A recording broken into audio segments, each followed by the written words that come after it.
The morning of December 26, 2004, felt like a scene from a postcard. Soft waves gently kissed the golden shores of a beach in Thailand. Families laughed, children built sandcastles, and the sun cast a warm, reassuring glow over everything. It was paradise. Among the happy beachgoers was Maria, walking barefoot with her husband, Raul, and their 6-year-old daughter, Lina. The sound of their daughter's laughter mixed with the cry of seagulls, creating a perfect symphony of family bliss. "Mommy, the waves are chasing me," Lina giggled, running from the gentle surf. Maria smiled, her heart full. "Then you'd better run faster, my love," Raul chimed in, teasing, "Don't let the ocean catch you." That morning was perfectly, beautifully ordinary. But sometimes the ocean hides its deadliest secrets behind its most beautiful smile. Suddenly, Maria stopped. The rhythmic sound of the waves had vanished. An eerie silence fell over the beach. Then, she saw it. The ocean was pulling back, retreating from the shore at an unnatural speed, exposing a vast wet expanse of seafloor that should have been underwater. Children, unaware of the danger, started laughing and picking up stranded fish and shells. But Maria felt a cold dread creep into her heart. "Raul, where is all the water going?" she whispered, her voice trembling. An old fisherman nearby dropped his net, his face a mask of pure terror. "Run!" he screamed, his voice cracking. "Get to higher ground, the sea is coming back." His words sliced through the idyllic scene like a blade. In a heartbeat, paradise turned into pandemonium. The ground began to tremble. People screamed, scrambling in every direction.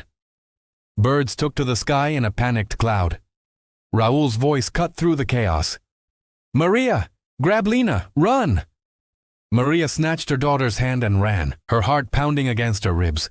The ground vibrated violently beneath their feet. Then came the sound, a deep, monstrous roar that seemed to tear the world apart. Lina, terrified, cried out, "Mommy!" Maria, tears streaming down her face, screamed back, "Hold on to me! Don't let go!" And then it hit. A colossal wall of water, 10 meters high, black and churning with debris, crashed over them. Everything went dark. There was a moment of suffocating silence, then an underwater chaos of swirling sand, splintered wood, and twisted metal. In that terrifying darkness, Maria wasn't thinking of herself. Her entire world was focused on the tiny hand clasped in hers. She could not, would not, let go. They broke the surface, gasping for air amidst a floating junkyard of what was once a beautiful resort. "Raul! Raul!" she screamed, her voice raw. There was no answer. Only the deafening roar of the relentless water. Holding Lina tight to her chest, Maria wept, but she kept fighting, kicking to stay afloat. Hours later, the water began to recede, revealing a landscape of utter devastation. Cars were overturned, palm trees were snapped like twigs, and buildings were reduced to skeletal remains. The air was thick with the dust of destruction and the desperate cries for help. Maria stood in the wreckage, her arm bleeding, holding Lina, who was unconscious but thankfully still breathing. From a distance, a voice cried out, "Please, my son, he's trapped under the debris." Maria looked at the apocalyptic scene around her. It was overwhelming. She whispered to herself, "I can't save everyone, but I can try." In that moment of decision, her true story began. Without a second thought, Maria ran toward the voice. She found a small boy pinned under a heavy wooden beam. Adrenaline surging, she used every ounce of her strength to lift the crushing weight. "Breathe, sweetheart. Come on, breathe," she urged. The boy gasped, taking in a lungful of air. His mother, sobbing with relief, cried, "You saved him." "Oh, God bless you." Maria managed a weak smile, but her eyes were already scanning the ruins. Dozens of people still needed help. She soon discovered a half-destroyed school building, where a crowd of terrified locals and tourists were trapped on the second floor. The main staircase had completely collapsed. "We can't get down. The stairs are gone," a man shouted from a window. Maria, surveying the damage, found another way. "There's a route through the kitchen window. Follow me." She scrambled over rubble and shattered glass, forging a path. She then began leading people, one by one, through a narrow gap in a broken wall.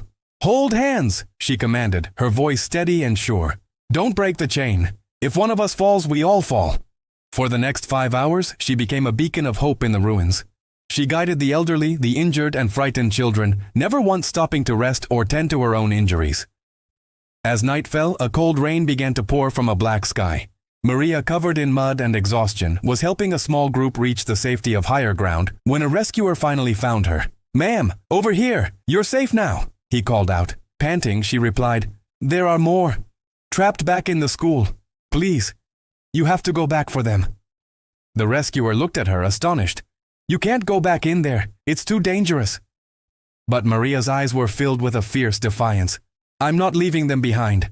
That night, the sea surged back twice more, sending new waves of destruction through the wreckage. And twice more, Maria went back into the darkness, her courage a lone flickering candle against an ocean of despair. In the faint light of a lightning flash, she was waist-deep in churning floodwater, carrying an injured woman on her back. The woman, weak and delirious, begged her, "Leave me! Save yourself!" Shouting to be heard over the storm, Maria replied, "If I leave you, I lose myself." They stumbled out of the ruined building just moments before its roof collapsed behind them. Finally reaching safety, Maria fell to her knees, trembling uncontrollably, clutching a small bracelet that belonged to Lena.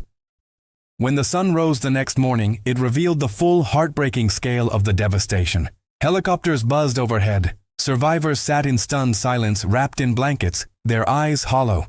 Maria sat on the ground, holding her daughter close. A rescuer knelt beside her, his voice full of awe. "Ma'am, they say you saved over 100 people. How did you do it?" Maria looked up, a faint, weary smile on her face. "I didn't count," she said softly. "I just followed the screams." In the aftermath, amidst the search and recovery, Raoul was never found. But in her heart, Maria believed that somehow he was with her, his strength carrying her through every wave that spared her life, every soul she managed to save. Years later, the coastline is peaceful again. A memorial now stands in the rebuilt village, a silent tribute to the lives lost. Maria, older now, stands beside a grown-up Lena, placing flowers on a plaque engraved with names. Lena looks at her mother, her eyes filled with tears and admiration. "Mom, did you ever stop being afraid of the ocean?" Maria gazes out at the calm water. "No, sweetheart.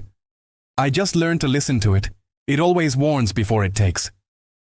Lena whispers, "Dad would be so proud of you." Maria looks at the sea, a knowing sadness in her eyes. "He was there. In every wave I survived." The world would come to know her as the angel of the tide.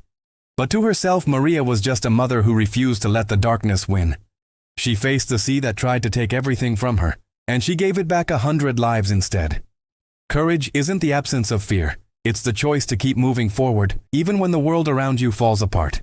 If this story touched your heart, please like and share it, so that Maria's incredible courage can inspire others. And don't forget to subscribe for more stories of ordinary people who do extraordinary things. Thank you for watching.